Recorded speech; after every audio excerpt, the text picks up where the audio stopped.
नमस्कार, मैं हूं उदय और आप देख रहे हैं बिहार उदय न्यूज।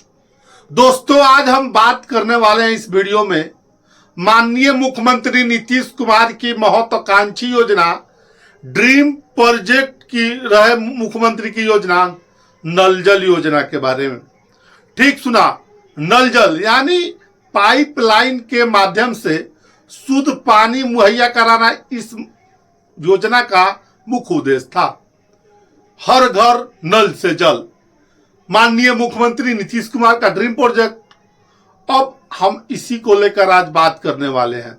नल जल का जो अनुरक्षक है, भूमिदाता अनुरक्षक है, नल जल की क्या वर्तमान बिहार में स्थिति है। आपने देखे होइएगा, बिहार में चल रहे विधानसभा सत्र में नल जल को लेकर काफी सवाल जवाब किए गए। पक्ष और विपक्ष के विधायकों के द्वारा सरकार से तीखे सवाल किए गए। मंत्री को भी जवाब देने में नल जल को लेकर पसीना छूटने लगा।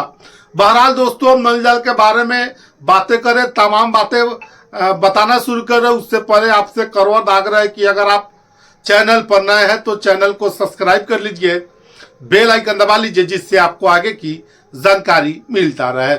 नल जल योजना यानी मुख्यमंत्री नीतीश कुमार की ड्रीम प्रोजेक्ट, और बातें करें तो नल जल योजना हर घर पाइपलाइन के माध्यम से शुद्ध पेयजल मुहैया कराना था। उसके लिए 2016 में हर वार्ड में, ग्रामीण इलाकों में हर वार्ड में नल जल का स्ट्रक्चर, नल जल की पाइपलाइन बिछाई गई। योजना बहुत अच्छी थी।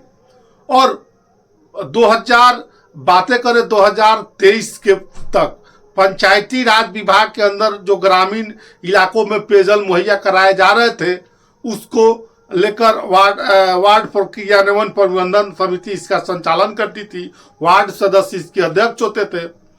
अब 2023 में इस योजना को लेकर पंचायती राज विभाग से ट्रांसफर करके पीएचडी विभाग यानी लोक अभियंत्रण स्वास्थ्य विभाग को ट्रांसफर कर दिया गया। जो बिहार में ग्रामीण इलाके थे, जो पानी नल जल से सप्लाई होता था, पीएचडी विभाग इसकी देखरेख, मेंटेनेंस का काम करता है। उस नल जल को चलाने के लिए एक अनुरक्षक की बहाली हुई। वो समानता वार्ड सदस्य इसके अनुरक्षक है, वार्ड अध्यक्ष होने के नाते। लेकिन जिसके जमीन में नल जल है, उसको अनुरक्षक को लेकर सरकार अभी भी इस मुद्दे पर कोई गंभीरता नहीं दिखा रही है, क्योंकि बेशकीमती जमीन देकर माननीय मुख्यमंत्री का ड्रीम प्रोजेक्ट जो है नल जल, अपने जमीन में जो नल जल भूमिदाता अनुरक्षक है उन्होंने लगाया है। हालांकि इस बीच नल जल को लेकर बैठक हुई विधानसभा सत्र के बाद। उस बैठक में आपको बातें करें तो भू राजस्व विभाग से, पंचायती राज विभाग से, और बातें करें तो पीएचडी विभाग से, ऊर्जा विभाग से, तमाम लोगों को उस बैठक में बुलाया था। जो विधानसभा अध्यक्ष प्रेम कुमार ने इसकी बैठक की। उसमें मंत्री लोग भी पहुंचे, क्योंकि चल रहे विधानसभा सत्र में आपने देखे होइएगा काफी पुरजोर तरीके से नल जल समस्याओं को लेकर बड़ी जोर शोर से समस्याओं को लेकर सत्ता पक्ष और विपक्ष के विधायकों ने सरकार से सवाल किया था। सवाल बड़ा है कि नल जल, अभी सरकारी आंकड़े की बात करें तो बिहार में 23,302 नल जल अभी भी बंद है। यानी पीएचडी से जब ट्रांसफर हुआ तो वो नल जल भी बंद है। और इस बीच हालांकि मेंटेनेंस और मरम्मत करने का दावा सरकार कर रही है, लेकिन कहीं जाइएगा, पंचायत में घूमिएगा तो अभी भी पंचायत में आधे से ज्यादा नल जल आपको बंद मिलेंगे। दूसरी तरफ कहीं स्टेबलाइजर नहीं तो स्टार्टर नहीं। और सबसे बड़ी समस्या वहां उत्पन्न हुई कि जो बिजली बिल है, बिजली बिल भुगतान के कारण भी नल जल बंद है। तमाम तरह के बातें हैं दोस्तों। अब सरकार के पास अधिकारियों के माध्यम से रिपोर्ट दिया जा रहा है कि 90% नल जल बंद है। हालांकि धरातल पर इसका उलट ही नजर आता है, उल्टा ही नजर आ जाता है। कहीं भी आप जाइएगा तो नल जल, कहीं टैंकी लगा है, लेकिन जब से नल जल लगा है तब से वो नल में पानी ही नहीं आया, वो टैंकी भी नहीं आपको दिखेगा। ऐसे ऐसे नल जल है। अब कहिएगा हम क्यों कर रहे हैं, तो हमने कुछ गांवों में गए थे तो हमने देखा था कि ऐसे ऐसे समस्याएं देखने को मिल रही है। देखिए अब थोड़ी बात कर लेते हैं जो भूमि अनुरक्षक है। देखिए नल जल का जो भूमिदाता अनुरक्षक है उसके लेकर सरकार ने हालांकि बैठक की है और गोपालगंज जिले में पेमेंट करने के लिए जो भूमिदाता है और अनुरक्षक है उनके लिए चिट्ठी भी निकालने का निकला है।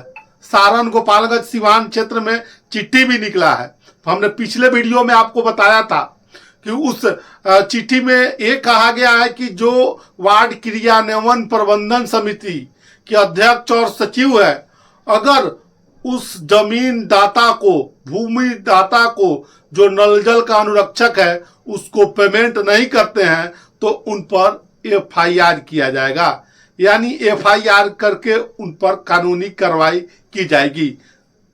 हालांकि चिट्ठी समरानालय सिवान छपरा महाराजगंज में निकला है, तो सरकार अब इस दिशा में कुछ गंभीर दिख रही है।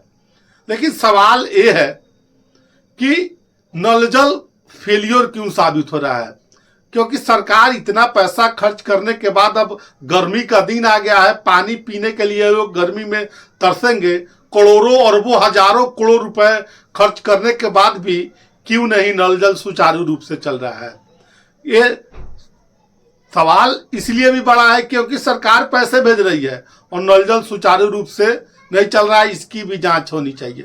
तो हमने बताया इस वीडियो में नल जल को लेकर, नल जल अनुरक्षकों को लेकर, नल जल वार्ड सदस्य, और बातें करें तो जो भूमिदाता है, सरकार वार्ड प्रबंधन क्रियान्वयन समिति के खाते में पैसा भेजती है, वो वार्ड का जो अध्यक्ष है वो जो भूमिदाता है उसको पैसा नहीं भेजते हैं। इसकी भी जांच होनी चाहिए कि कितने वार्ड अध्यक्ष है जिसके जमीन में भूमि में नल जल लगा है, स्ट्रक्चर लगा है, उसको पेमेंट नहीं मिल रहा है। लेकिन जो बैठक हुई थी उसमें ये भी खबर निकल कर आ रही है कि जो प्रेम कुमार जो विधानसभा के अध्यक्ष हैं कि जो उसके जमीन में नल जल लगा है वही मेंटेनेंस का काम करेंगे, यानी नल जल का राख रखाव बनवाने का काम और चलाने का काम नल जल भूमिदाता ही करेंगे। बड़ी खबर थी, हमने बताया है, अपडेट आ गया है। बहरहाल आपकी क्या राय है इस वीडियो के बारे में? क्या नल जल भूमिदाता को बातें करें तो अधिकार मिल गया है या नहीं मिला है? अपनी राय कमेंट बॉक्स में जरूर दीजिएगा। बहरहाल अपनी राय कमेंट बॉक्स में जरूर दीजिएगा। ऐसे ही खबर के लिए बने रहे बिहार उदय न्यूज के साथ। बहुत बहुत धन्यवाद।